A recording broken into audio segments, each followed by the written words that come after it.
Scott Jennings nukes Dem Party, sends panel in Disarray with explanation on why they lost. I can't wait to hear what he says. Every time I see Scott Jennings on CNN, a clip from him, I get excited because I know he's giving it to him.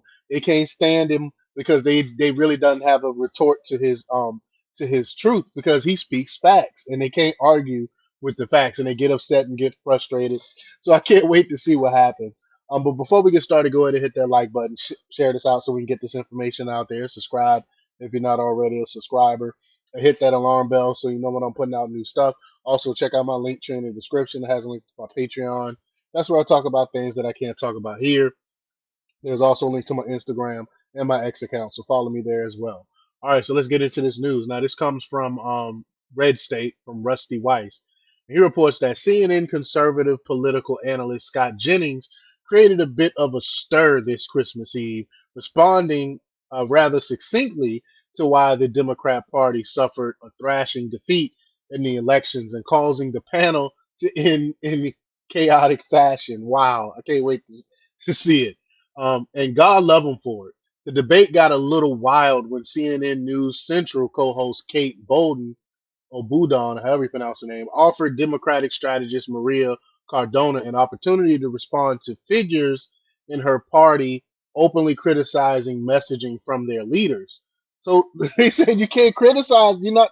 How dare you criticize our own party? This is what basically what they're saying. Well, that includes Senator Joe Manchin, who referred to the party as toxic, and Democratic communication strategist Liz Smith, who believes, quote, the Democratic brand is in the toilet. And I think I did a separate video of that one. And Cardona gave a rambling response in which she tried to convince herself that President-elect Donald Trump hadn't won the election by much. They're delusional. There was no sweeping mandate, and he just barely squeaked by Kamala Harris. She's not. There's no way she's believing that in her own crap. In fact, she went on. She went whistling through the graveyard with this assessment. But let's get to the clip here. Let's see. Let's check it out. Here we go. We shall see. And Scott, since I know you love giving Democrats advice on how to fix their brand, you get to do that next time. It's good to see you both. Thank you so much. No. Wait a minute. You're not going to let me. You're not going to. It takes Maria 5 minutes to define what the Democratic brand is, and you don't let me respond to it after I show up on time on Christmas Eve. This is an insult that will not be forgotten, Kate. I promise I you. just bought you 30 seconds just because I'm feeling Maria, the Christmas she spirit. filibustered Go. me. She filibustered me out of the conversation here. Stop talking Okay, and go. well, it took Maria 5 minutes. Here's 10 seconds. Democrats are the party of uncommon nonsense. Yep. Republicans are the party of common sense. It's why our tent right now is full of such a wide ideological spectrum. People are flocking to the Republicans because we stand for common sense. Yeah. And Democrats have taken on all this uncommon fringe nonsense. And if they are in the toilet, my advice, flush away the fringe and the people who have drug you down there, because they won't.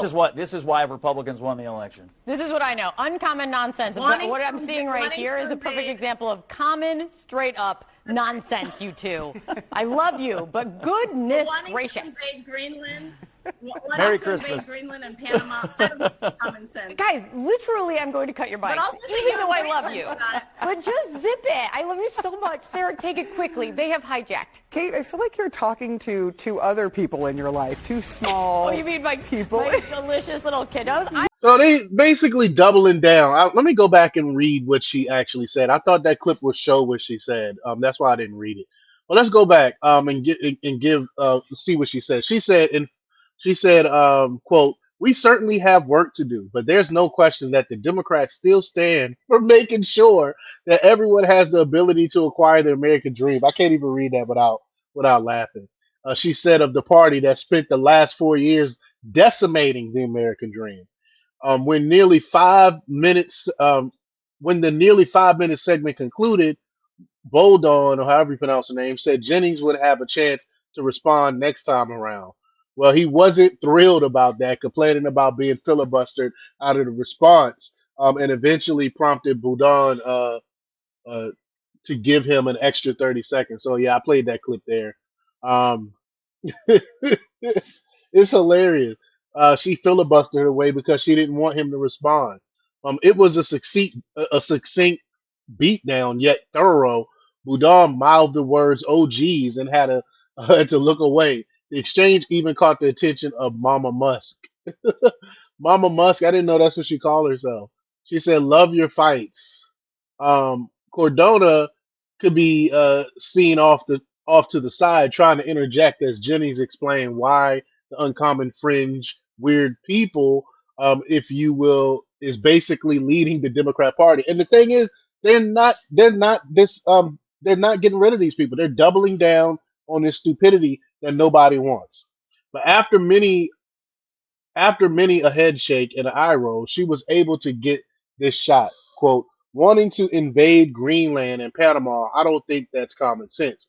And Bolduan, at this point, interjected with the threat to cut their mics and demanded the two just zip it. It was all seemingly good in good fun. At least the host was having a good laugh about the batter as she finally cut away after declaring her guest had hijacked the segment. Speaking on the Greenland deal, Jennings also sent Cardona into a tailspin when he wholeheartedly supported Trump's plan to acquire the autonomous territory of the Kingdom of Denmark. Let's play this clip here. Here we go. Oh, hold on. He said, quote, for purposes of national security and freedom throughout the world, the United States of America feels that the ownership and control of Greenland is an absolute necessity, Trump recently declared in a trust social media post. While many dismissed the idea as preposterous and possibly a case of Trump trolling the left, Jennings gave a full-throated defense of the move, calling it an amazing idea. Let's play this clip here. Let's talk about that right now. Joining us right now are CNN political commentators Maria Cardona and Scott Jennings. Maria also gets extra credit points for jumping on so quickly. We see you and we appreciate you, Maria. Scott, I will start with you. He's not only talking about Panama, he's also talking once again about buying Greenland. Here's this part of the statement on social media. For purposes of national security and freedom throughout the world, the United States of America feels that the ownership and control of Greenland is an absolute necessity. Do you take him seriously? Should Panama and Greenland take him seriously? Couple things. Number one, why don't I get bonus points for being prompt and on time for these things? Number two, yes, we need Greenland. Greenland is an amazing thing to have. It's like, you ever play Monopoly? You know, like that first row of properties, you're like, they're cheap, maybe I don't need. You need those. Those are vital properties. I am for Greenland. I wanted him to do it before. I want him to do it now, and I am personally and on television applying to be the military governor of Greenland if, in fact, we do take control of it. This is an amazing idea, and I know everybody's laughing about it, but if he accomplishes this in 4 years, it'll be a great legacy piece for Donald Trump. So I will say, Maria, and you do get, I love people who are I don't want so Canada, I will give you though. half a credit. Okay, half a credit, Scott. I don't want Canada. Canada can stay there. We don't want Canada though. But there you have it. I think it's pretty funny. A quick little Christmas segment there. It was all jokes and stuff. But the serious part is though that Democrats really continue to push this woke ideology, these things that nobody really wants. It's super unpopular, and they're doubling down on it. But y'all, let me know what y'all think about this. Leave your comments down below. Like, share, and subscribe, and check out JJthepsychotherapist.com. Y'all have a Merry Christmas. Until next time. Peace.